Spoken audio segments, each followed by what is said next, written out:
Hello YouTube. For quite some time I'm looking into making something of a hollow form, and this piece of birch is going to be my first try. I've put my circle jig on there 6 inches.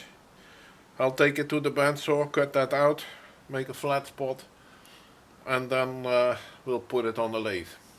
It was a small job, so there's my center hole. I've cut a somewhat flat spot here,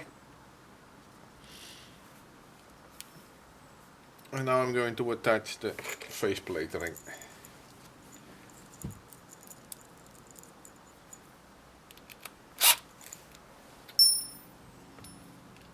Normally I'm pre-drilling these holes, but here the wood is actually already a bit punky, so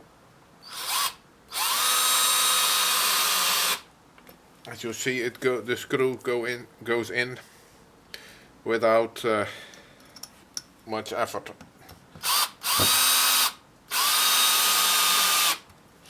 The spalting is really beautiful on this piece of wood, but I hope that it is not too far gone already.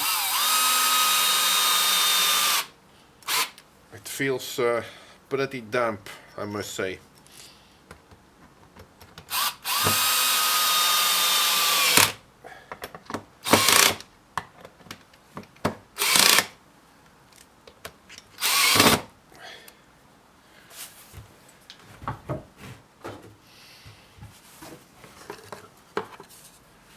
But faceplate ring is on. We can mount it and start turning.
Ooh.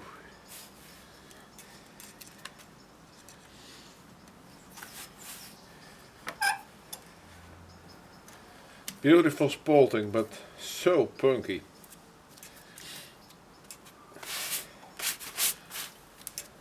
But I have a bit more to go before I'm around, so let's just see what evolves.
I think I'm going to try my wood stabilizer on this, because it's really really punky.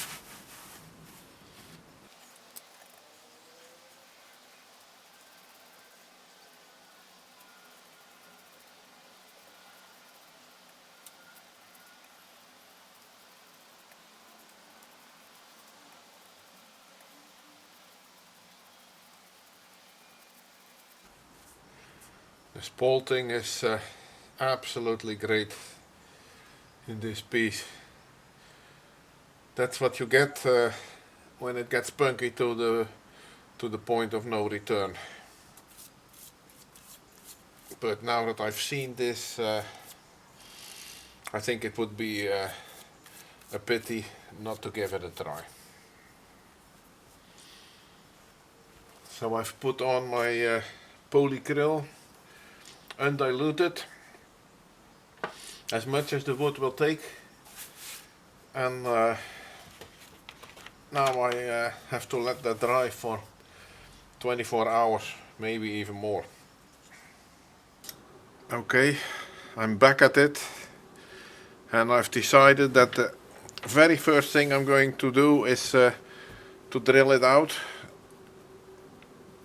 because if the piece survives that, then it's probably worth continuing. There's a serious risk that the tenon will break off, and other than that it may disintegrate anyway. I've put 2 coats of wood fortifier on it, and that's as much as I can do.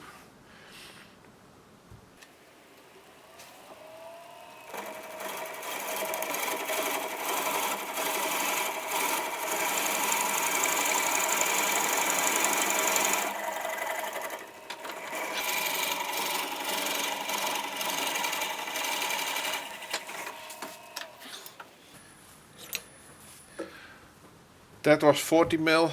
As you can see, I'm regularly withdrawing the drill to clear out the chips.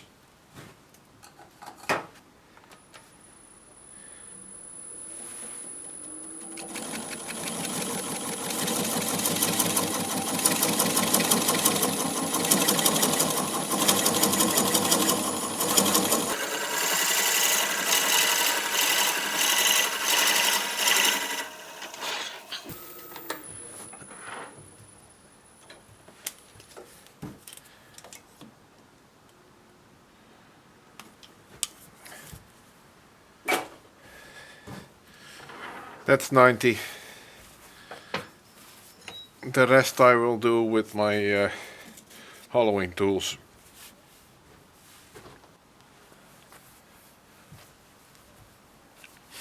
So even though the drilling went well, that doesn't necessarily mean I'm in the green already. But we'll cut a bit further on it. First I want to finish the outside, and then make the opening. I have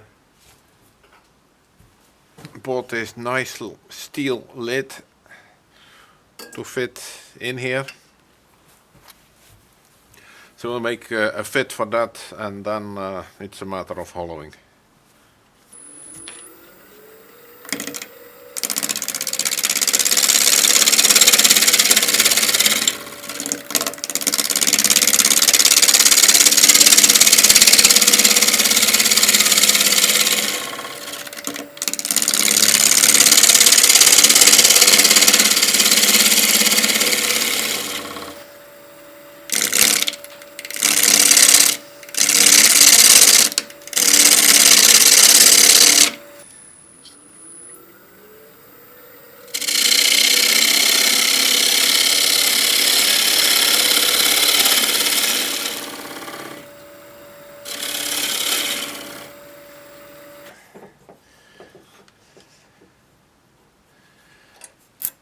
I'll make a parting cut first at the line of the screws, and then we'll gradually widen the opening until it fits.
It looked like a lot, but I don't think I'm there yet. But now it's only a tiny bit more.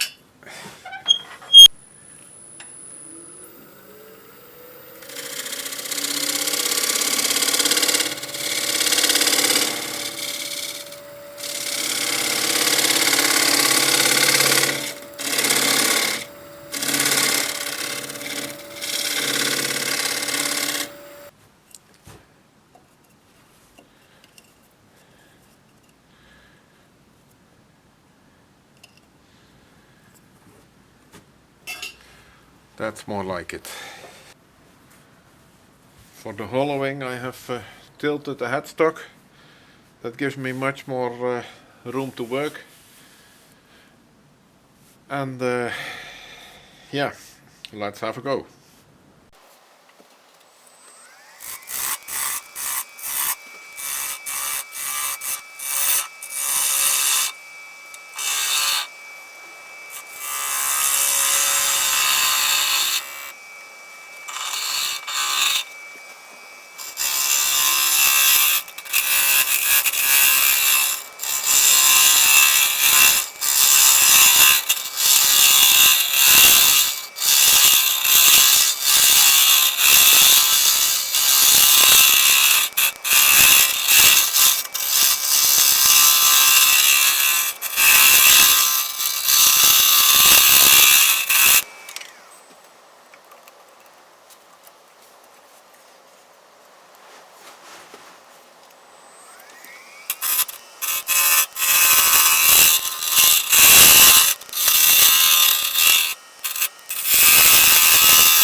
Alright, I've been sanding now for several hours, and I can tell you that was a real bitch.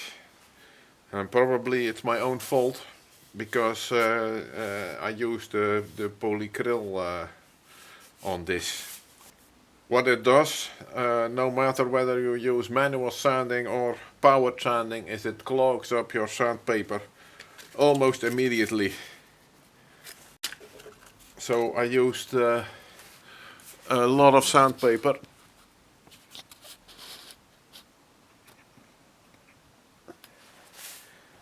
And this is all ready for the bin. But one way or another, I'm done sanding, and that means I can finish it. I think for this piece lacquer is probably going to be the best choice. But before I put on the lacquer, I will do a coat of sanding sealer, just to make sure that the lacquer attaches evenly to the surface. I don't want any change in color because of the sanding sealer, so what I'm using is the cellulose based one, which is a bit more transparent than the shellac one.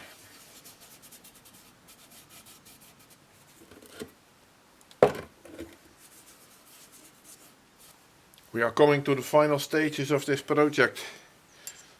Before I'm going to paint it, I want to remove the tenon. So I'm putting it on a jam chuck.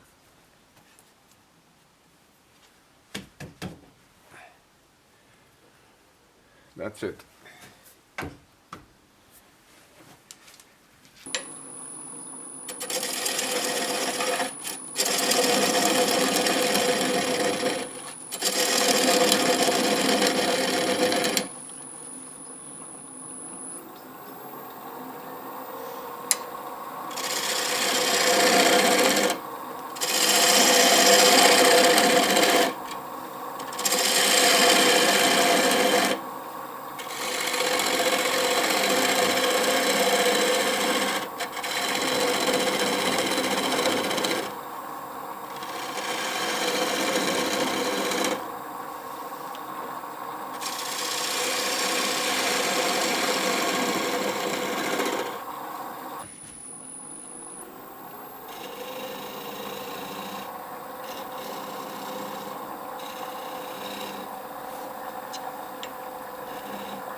Okay, this is the bottom finished, and put on a coat of sanding sealer. When that is dried, then I'm ready to do the lacquer. The sanding sealer has dried and I'm ready to put on the lacquer. I think this is going to need 2 coats, and the reason to put on lacquer is that whatever I do, it isn't going to be a very shiny piece. Oil or wax is not the preferred choice here, or at least I decided not to go for that because of the polycryl which I use to harden or rescue, if you like, the wood.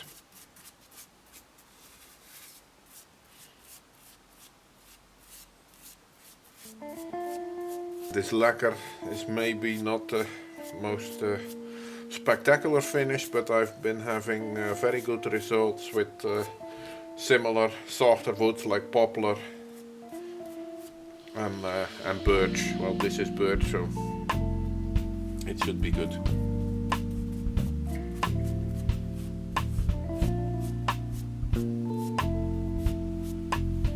It's always a bit milky when it goes on, but it dries completely transparent.